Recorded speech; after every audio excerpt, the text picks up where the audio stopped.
धीरे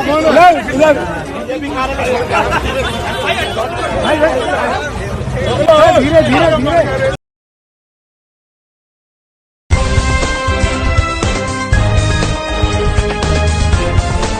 देश और दुनिया की तमाम छोटी और बड़ी खबरों के लिए हमारे चैनल को सब्सक्राइब करना न भूलें और बेल का बटन जरूर दबाएं।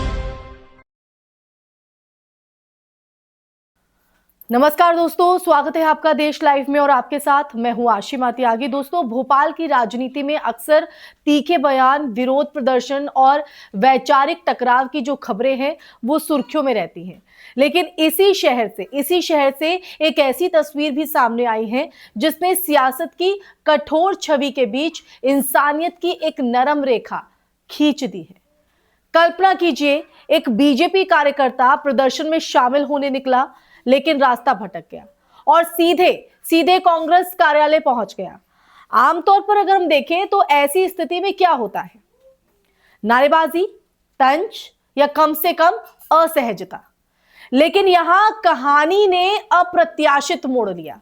अब क्या अप्रत्याशित मोड़ लिया, क्या यहां पर स्थिति बनी, वो मैं सब आपको बताऊंगी इस चर्चा के माध्यम से। मैं चर्चा में आगे बढ़ूं उससे पहले आप लोगों से अपील, इंसाफ की आवाज को बुलंद करने के लिए और सच्ची पत्रकारिता के लिए हमारा यानी देश लाइव का सहयोग करें।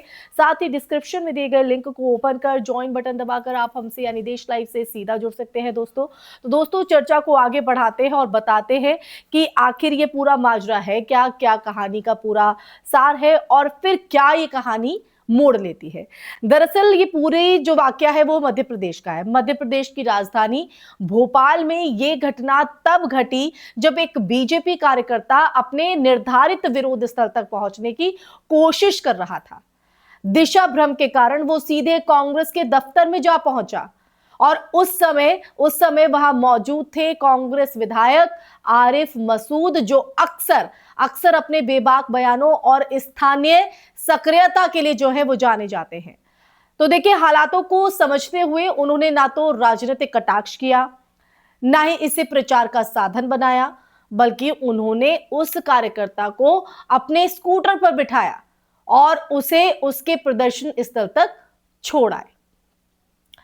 अब ये जो दृश्य है, ये जो तस्वीर है वो इसलिए महत्वपूर्ण हो जाती है क्योंकि आज की राजनीति में प्रतीकात्मकता का जो महत्व है वो बहुत बढ़ गया है। दोस्तों, दलों के बीच वैचारिक जो मतभेद हैं वो तीखे हैं, चाहे वो राष्ट्रीय मुद्दे हो, धार्मिक ध्रुवीकरण हो या फिर स्थानीय प्रशासनिक प्रश्न।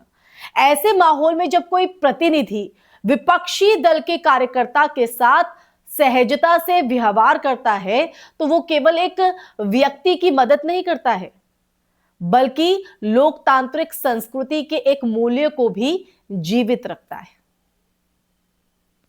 अब देखिए, इस पूरी घटना को समझने के लिए हमें मध्य प्रदेश की राजनीतिक पृष्ठभूमि पर भी नजर डालनी होगी। दरअसल राज्य में पिछले कुछ सालों में आप देखिए, सत्ता परिवर्तन, दल बदल और वैचारिक टकराव ने राजनीतिक वातावरण को काफी प्रतिस्पर्धी बना दिया है। बीजेपी और कांग्रेस के बीच जो संघर्ष है वो केवल विधानसभा तक सीमित नहीं रहता है, बल्कि सड़कों पर प्रदर्शन, प्रेस कॉन्फ्रेंस और सोशल मीडिया तक जो है वो फैलता है। दोस्तों, और ऐसे माहौल में विपक्षी दल के दफ्तर में भटक कर पहुंच जाना किसी भी कार्यकर्ता के लिए असहज स्थिति जो है वो हो सकती थी।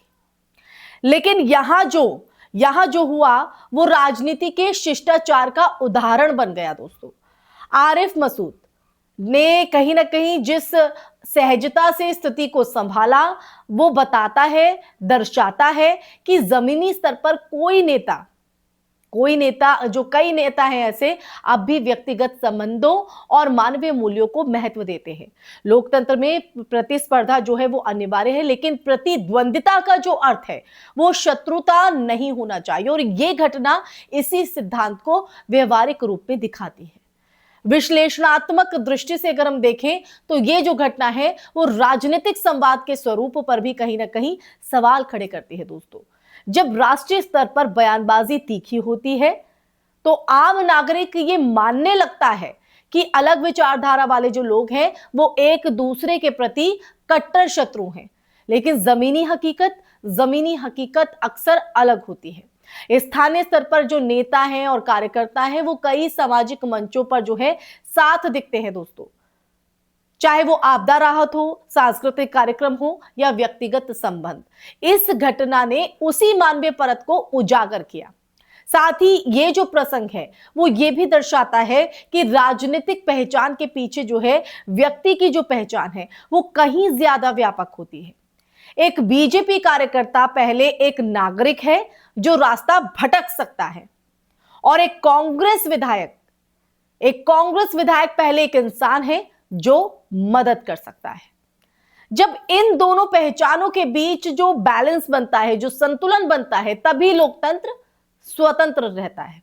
और देखिए ये भी ध्यान देने योग्य है कि इस तरह की जो घटनाएं हैं वो अक्सर सोशल मीडिया पर वायरल होकर प्रतीक बन जाती हैं। वो ये याद दिलाती है कि राजनीतिक असहमति के बावजूद संवाद और जो सहयोग की गुंजाइश है वो हमेशा रहती है।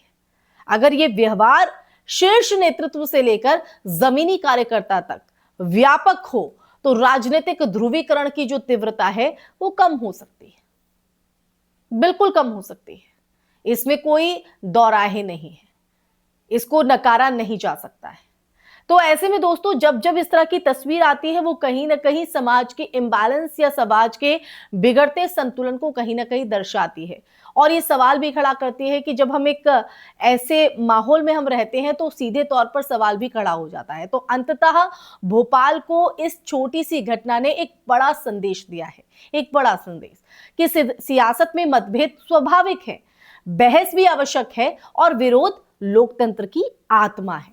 लेकिन इन सब के बीच अगर इंसानियत जिंदा रहे, इंसानियत को ऊपर रखे, तो लोकतंत्र केवल एक व्यवस्था नहीं बल्कि एक जीवंत संस्कृति बन जाता है। भोपाल की सड़क पर स्कूटर पर साथ बैठे दो अलग अलग विचारधाराओं के प्रतिनिधि शायद यही बता रहे थे कि राजनीति बदलती रहती है, लेकिन इंसानियत का जो मूल्य है वो स्थायी है और उसी मूल्य को कहीं ना कहीं समझने की जरूरत है। लेकिन आज की परिस्थितियों में हम देखें तो इंसानियत पीछे कहीं ना कहीं छूटती जा रही है और एक विचारधारा हावी होती जा रही है जो समाज को बांटने का और आपसी जो भाईचारा है उसको बिगाड़ने का काम कर रही है। दोस्तों इसी के साथ, इन पंक्तियों के साथ मैं आज की इस चर्चा में विराम लगाना चाहूंगी दोस्तों। और ये चर्चा आपको कैसी लगी, आप मेरी बात से कितना इत्तेफाक रखते हैं, और ये जो सच देश लाइव ने इस चर्चा के माध्यम से आपके सामने रखा है, इस सच पर आपका नजरिया क्या है, आपका विश्लेषण क्या कहता है, जरूर साझा कीजिएगा दोस्तों। कमेंट बॉक्स में कमेंट करके बताइएगा, और क्योंकि आपका नजरिया, आपकी राय देश हित और देश लाइव दोनों के लिए महत्वपूर्ण है दोस्तों। इसी के साथ इस वीडियो को ज्यादा से ज्यादा शेयर कीजिएगा, हमारे चैनल देश लाइव को सब्सक्राइब कीजिएगा। फिर हाजिर होंगी ऐसा ही सच का संवाद देकर, तब तक के लिए अपना ख्याल रखिए। जय हिंद, जय भारत, नमस्कार।